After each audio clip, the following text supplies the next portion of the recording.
রান্নাঘরে আপনাদের স্বাগত।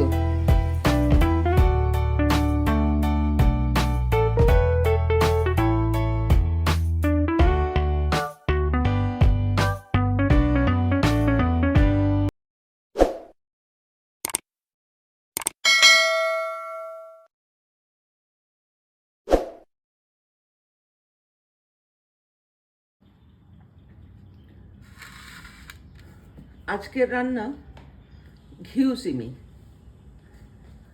ঘিউ সিমি আমার কাছে পাহাড়ের সওগাত।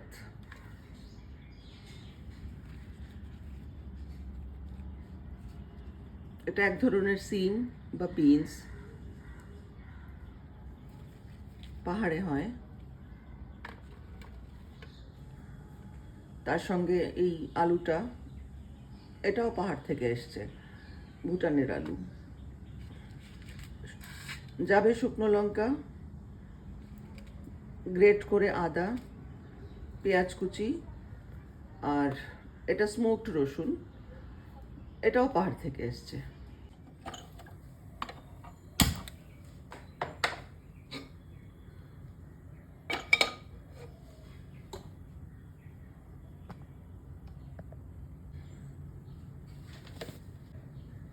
সর্ষের তেল, সেটা আন্দাজ মতো। এই ঘিউ সিমিটা দুভাবে রান্না করা যায়। এক, সমস্ত সবজি মানে ঘিউ সিমি, আলু, ওগুলো আলাদা আলাদা করে তেলে ভেজে নেওয়া যায়। আর এক হচ্ছে পেঁয়াজ টেয়াজ ভেজে তার মধ্যে সিম, আলু সবগুলো দিয়ে তারপরে মশলাপাতি দিয়ে একসঙ্গে রান্না করা। তো আমি ওই আলাদা আলাদা করে ভাজতে চাই না, কারণ ওতে একটু পরিমাণে তেল বেশি যায়, আর সেটা খুব একটা স্বাস্থ্যকর নয়। তো আমি সোজাসুজি পেঁয়াজ টেয়াজ দিয়ে রান্না করব।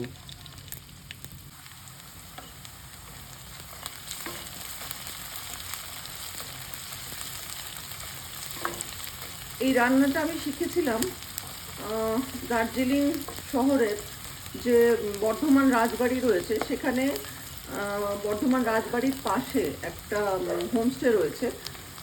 সেখানে একবার আমরা ছিলাম। তো সেখানকার যে আন্টি ডোমা ভুটিয়া, তার কাছেই আমি প্রথম খাই এটা, এবং তারপরে ওনার কাছ থেকে রান্নাটা শেখা।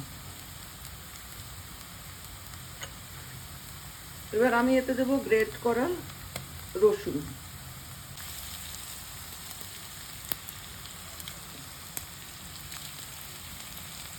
শুকনো লঙ্কা, গ্রেট করা আদা।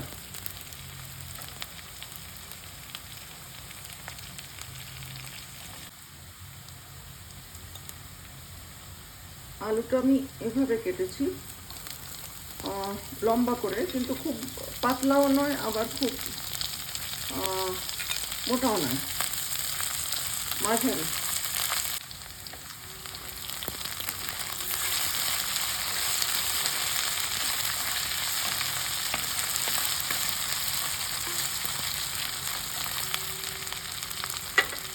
আলুর পরে টমেটো, একটা ছোট্ট টমেটো।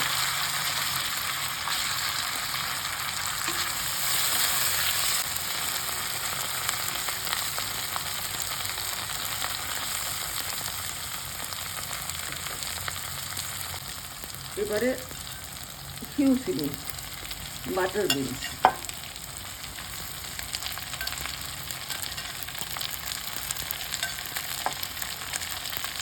বীজগুলো একদম পুরুষ্টু হয়ে এসছে। যখন সিমগুলো একদম পোক্ত হয়ে যায়, ওর খোসা শক্ত হয়ে যায়, তখন ওরা কি করেন, ওই বীজগুলো ছাড়িয়ে নেন। ছাড়িয়ে শুধুমাত্র বীজগুলোই আলাদা করে বিক্রি হয় বাজারে। সেটা আমি দার্জিলিং, কালিম্পং, কার্শিয়াং সব জায়গাতেই দেখেছি। তো ওই বীজটা আলাদা করে রান্না হয়।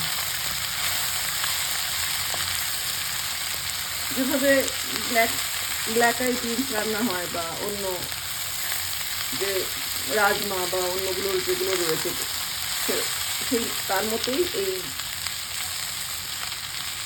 ঘিউসিনি বীজও ওভাবেই রান্না করেন ওনারা।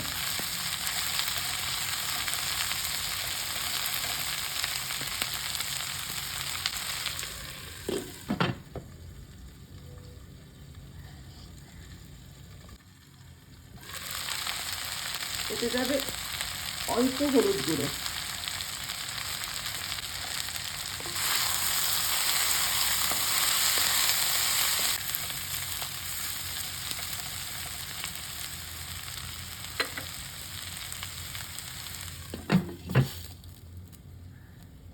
গ্যাসটা সিম করে দিচ্ছি, ধিমে আঁচে সেদ্ধ হয়ে যাবে।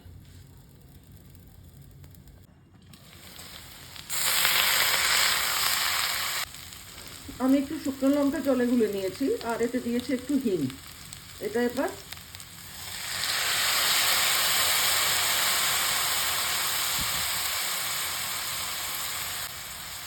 তার উপরে লবণ।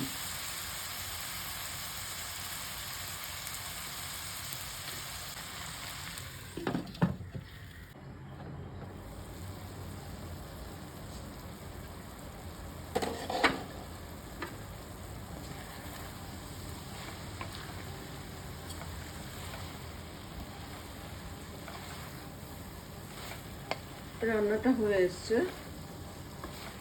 আমি একটু লবণ দেখে নেব। আলু সেদ্ধ হয়ে গেছে, ঘিউসিনি সেদ্ধ হয়ে গেছে, এমনকি তার বীজও সেদ্ধ হয়ে গেছে। এটা হয়ে এসছে, আর মিনিট 2-3 বাদে আমি নামিয়ে নেব।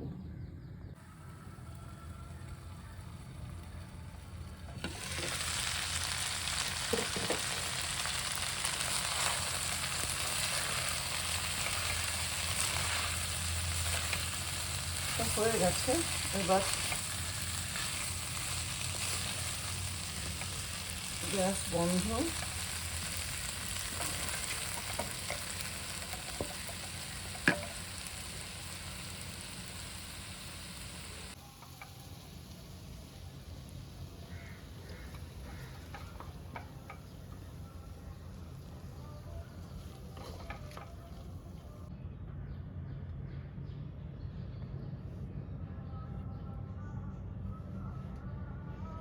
ঘিউসিমি